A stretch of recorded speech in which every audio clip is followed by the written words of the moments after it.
금요일 아침이 되었습니다. 오늘 예레미야 어제에 이어서 두 번째 시간인데요. 1장 뒷부분 11절에서 19절 말씀 보도록 하겠습니다. 여호와의 말씀이 또 내게 임하니라. 이르시되 예레미야야 내가 무엇을 보느냐 하시매 내가 대답하되 내가 살구나무 가지를 보나이다. 여호와께서 내게 이르시되 내가 잘 보았도다. 이는 내가 내 말을 지켜 그대로 이루려 함이라 하시니라. 여호와의 말씀이 다시 내게 임하니라. 이르시되 내가 무엇을 보느냐 대답하되 끓는 가마를 보나이다. 그 윗면이 북에서부터 기울어졌나이다 하니 여호와께서 내게 이르시되 재앙이 북방에서 일어나 이 땅의 모든 주민들에게 부어지리라. 내가 북방 왕국들의 모든 족속들을 부를 것인즉 그들이 와서 예루살렘 성문역 위에 각기 자리를 정하고 그 사방 모든 성벽과 유다 모든 성읍들을 치리라. 여호와의 말이니라. 무리가 나를 버리고 다른 신들에게 분향하며 자기 손으로 만든 것들에 절하였은즉 내가 나의 심판을 그들에게 선고하여 그들의 모든 죄악을 징계하리라. 그러므로 너는 네 허리를 동이고 일어나 내가 네게 명령한 바를 다 그들에게 말하라. 그들 때문에 두려워하지 말라. 내가 그들 앞에서 두려움을 당하지 않게 하리라. 보라, 내가 오늘 너를 그 온 땅과 유다 왕들과 그 지도자들과 그 제사장들과 그 땅 백성 앞에 견고한 성읍, 쇠기둥, 노성벽이 되게 하였은즉 그들이 너를 치나 너를 이기지 못하리니 이는 내가 너와 함께하여 너를 구원할 것임이니라. 여호와의 말이니라. 오늘 우리에게 주신 11절부터 19절의 말씀은 앞에서 이야기한 예레미야를 부르는 하나님의 그 콜링에 대한 내용을 보충하는 내용으로 구성되어 있습니다. 먼저 11절과 12절에서 보면 살구나무 가지에 대한 그 환상이 나오는 것을 볼 수가 있는데요. 히브리어로 살구나무는 샤케드입니다. 그리고 하나님께서 예레미야에게 무엇을 보고 있느냐라고 물으실 때에 예레미야가 살구나무 가지를 지켜보고 있습니다 라고 말을 하는 장면에서 지켜보다라는 히브리어는 쇼케드입니다. 그러니까 살구나무의 샤케드 그리고 지켜보고 있다의 쇼케드, 이 두 단어가 굉장히 비슷한 발음을 가지고 있다는 것을 우리가 알 수 있는데요. 하나님이 하신 말씀에 대해서 그것을 가만히 자세히 지켜보고 있다라는 이 답변을 통해서 자기가 하나님의 그 약속을 반드시 믿고 그것을 붙들고 그것이 성취될 것이다라는 것을 마음속에 굳건하게 바라보고 있다라는 것을 이 말씀을 통해서 드러내 보여주고 있습니다. 그러면서 14절에서는 이제 두 번째 환상을 소개하고 있는 것을 볼 수가 있는데요. 예레미야는 끓고 있는 그 가마를 보고 있는데 북쪽에서부터 이 남쪽을 향해서 그 가마가 기울어져서 당장이라도 이 남쪽으로 쏟아질 그럴 상황이라는 것을 이 말씀 속에서 보여주고 있습니다. 이 상징에서 의미하고 있는 것은 북쪽으로부터 임하게 될 재앙을 이야기하고 있는데요. 살구나무 가지 환상을 통해서 하나님이 하신 그 말씀, 하나님의 그 약속이 반드시 성취될 것이다라는 것을 자신은 굳게 믿고 그것을 분명하게 보고 있다라는 사실을 증거한 뒤에 이제 북쪽에 대한 그 환상을 통해서 그것은 바로 하나님이 북쪽을 통해서 이제 유다 땅에 재앙이 임할 것임을 곧 말하는 것으로 우리는 해석해 볼 수가 있겠습니다. 이와 같은 심판이 내려지게 된 원인, 그것은 무엇일까요? 바로 이스라엘 백성들이 하나님을 버리고 다른 신들을 섬기고 그 신들에게 분향하였기 때문이다라고 본문은 증거를 하고 있습니다. 그런데 이 백성들에게 정말 심각한 것은 하나님이 그들을 향해서 수차례 경고하고 계심에도 불구하고 그들의 그 행동에 대해서 반성하거나 돌이키려고 하지 않는다라는 것입니다. 오히려 그 잘못을 이야기하고 있는 예레미야 선지자의 그 말에 대꾸를 하지 않고 또 그 이야기에 대해서 한쪽 귀로 듣고 한쪽 귀로 흘려보내는 마이동풍과 같은 그러한 태도를 보임으로써 정말 하나님에 대한 심판이 더욱더 그 백성들에 대해서 커져감을 우리는 알 수가 있습니다. 정말 최선을 다해서 복음을 전하고 또 그들을 다시 돌이키도록 하기 위한 그런 간절한 메시지를 전함에도 불구하고 백성들이 전혀 들을 생각을 갖지 않고 또 그것에 대한 대꾸를 하지 않는 모습 속에서 선지자는 마음이 많이 상심할 수도 있을 텐데요. 하나님은 지금 18절과 19절의 말씀 속에서 그러한 선지자들을 위로해 주고 계시는 것을 볼 수가 있습니다.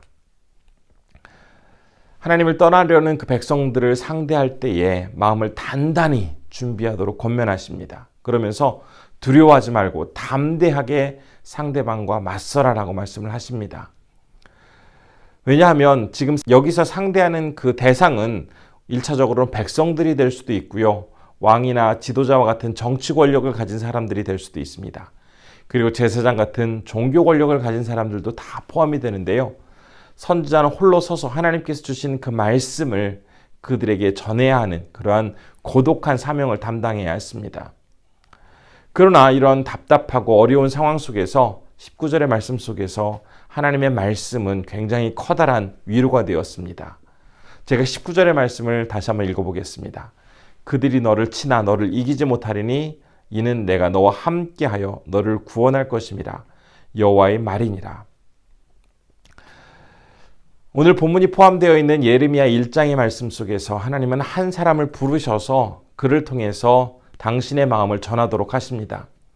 그러나 그 사람이 담당해야 할 사명은 결코 쉬운 일이 아니었죠.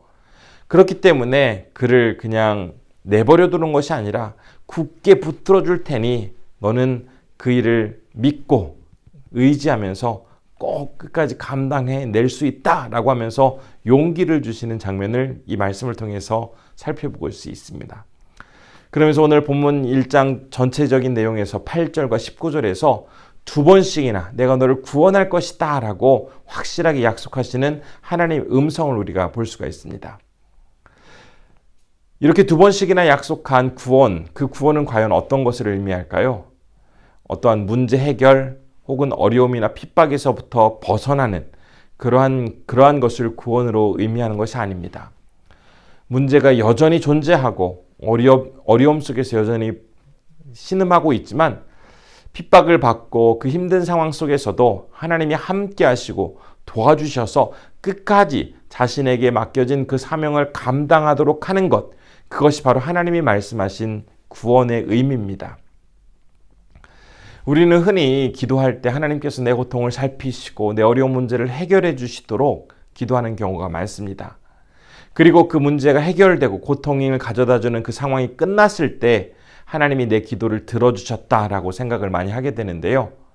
오늘 말씀을 통해서 우리는 중요한 사실 한 가지를 기억해야겠습니다.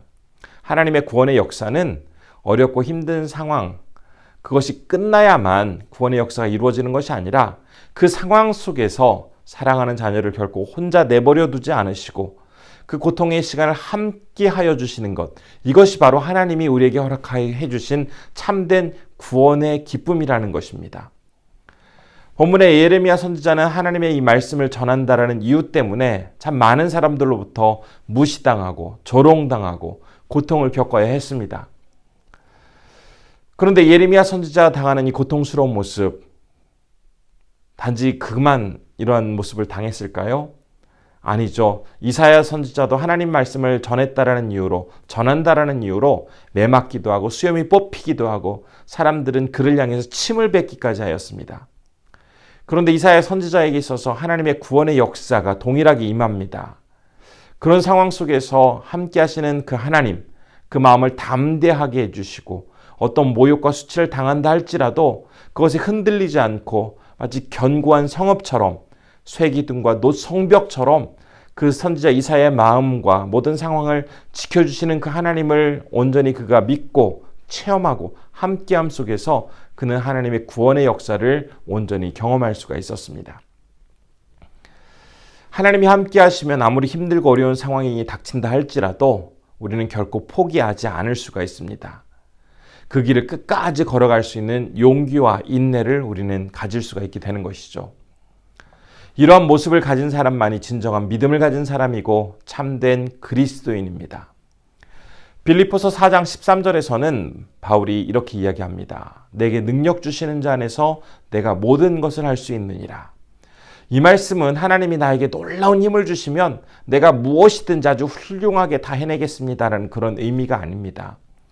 전후 맥락을 살펴보면 참 힘들고 절망스럽고 고통스러운 상황이 벌어진다 할지라도 나와 함께 하시며 나를 도와주시는 그 하나님이 내 곁에 계신다면 그 어떤 고난과 역경도 능히 감당할 수 있습니다라는 그런 믿음의 고백인 것입니다. 우리 성도님들 가운데 불안과 걱정, 또 초조하고 답답한 상황 때문에 힘들어하시는 분들이 분명히 계실 거다라고 저는 생각이 듭니다. 주님께 기도할 때 나의 힘들고 어려운 상황이 빨리 사라지게 해달라는 그런 기도, 물론 우리가 해야겠죠. 중요합니다. 그러나 이것보다 더 먼저 중요하게 여겨야 할 것이 있습니다. 이 어려운 상황 속에서 나와 함께 하시는 그 하나님을 굳게 의지하게 하시고 끝까지 믿음으로 승리하며 나아갈 수 있도록 도와주십시오라는 이러한 기도가 우리에게는 더 간절히, 더 우선적으로 이루어져야 할 기도입니다. 오늘 하루 살아가게 되실 때 어떤 힘들고 어려운 상황 속에서도 끝까지 나를 붙드시고 함께 하시는 그 하나님의 놀라운 역사와 은혜가 우리 성도님들에게 진정한 위로로 다가오는 그런 복된 하루 되기를 진심으로 축원합니다. 이 시간 기도할 때 첫 번째로 어떤 어려움과 아픔이 찾아온다 할지라도 나를 부르시고 세우시고 함께 하시는 그 하나님을 굳게 의지하며 어떤 고난도 능히 이겨내는 그러한 구원의 믿음을 갖고 살아갈 수 있도록 기도했으면 좋겠고요. 두 번째로는 리젤의 손영희 선교사님을 위해서 기도할 때 양육하는 그 학생들과 원만한 관계 속에서 사역을 잘 이루어 가실 수 있도록 함께 기도해 주시면 좋겠습니다. 기도하겠습니다.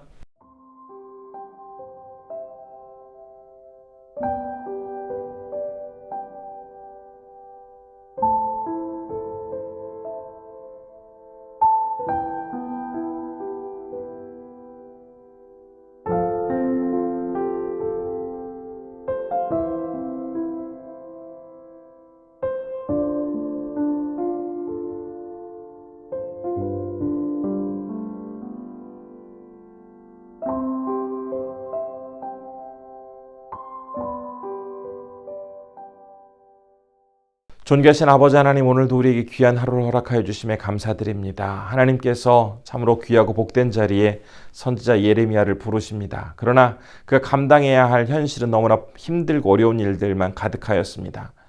그러나 하나님의 구원은 모든 일들이 잘 되고 형통한 데 있는 것이 아니라 어렵고 힘든 상황 속에서도 함께 하시고 이기게 하시고 믿음으로 그 길을 끝까지 걸어갈 수 있도록 도와주시는 것에 있다는 것을 다시 한번 깨닫게 되었습니다.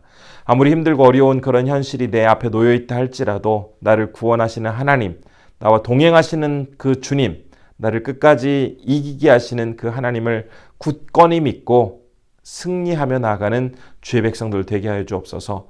오늘 니제리에 사역하시는 손영희 선교사님, 귀한 제자들과 함께 사역 잘 감당케 하여 주시고 늘 건강 가운데 잘 동역을 이루어서 하나님께만 영광 돌리는 복된 사역 이루어가게 하여 주옵소서. 오늘 우리 성도님들 어느 곳에 있든지 더워지는 날씨 속에서 건강 지켜주시고 하나님 함께 해주심에 복된 하루 되게 하여 주옵소서. 모든 것 주님께 의탁드리오며 예수님의 이름으로 기도드립니다. 아멘.